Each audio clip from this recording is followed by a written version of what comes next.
I remember Bronwyn taking me to the first spoken word that I've ever been to, and I sat in the back and I thought to myself, how cool is this platform where people have the opportunity to say things that they're not comfortable saying in general spaces, and ask questions we don't necessarily want answered. We just want to ask them and throw them out there.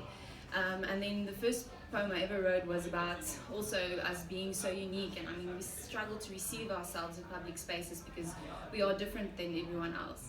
And then the new year was approaching, and I thought at how we want to be better, and we think about how we're going to start the new year being better.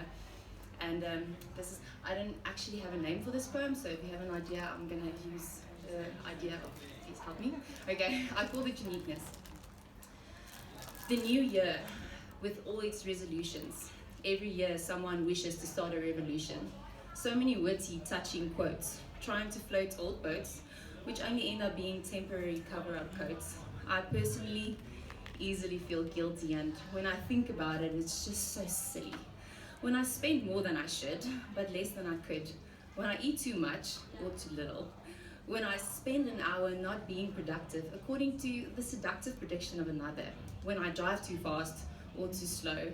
When I smile too much or not enough. When I struggle to read a book given to me, but I enjoy the sound of my thoughts and to just be.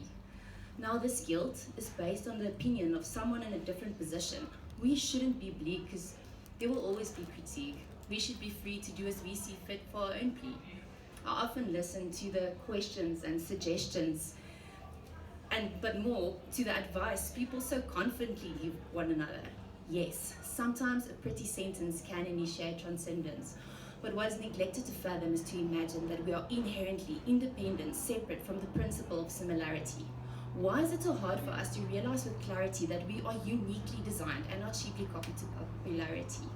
I appreciate your advice, but what worked for you won't necessarily work for me, because you see, we think, process, and feel not in the same dimension. This shouldn't be a problem, but offense is taken often based on own experience. Remember not to judge based on appearance. For instance, I can't respond to conflict quick, yet some people can so easily speak. I have to go home, think, filter, and pray. They can respond with intent and afterwards feel content. I would be rational and afterwards have to repent.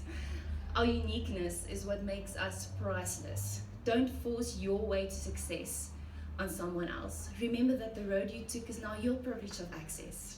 What we value is different, sometimes opposite, yet not ignorant. So listen, appreciate, and understand that you don't necessarily understand.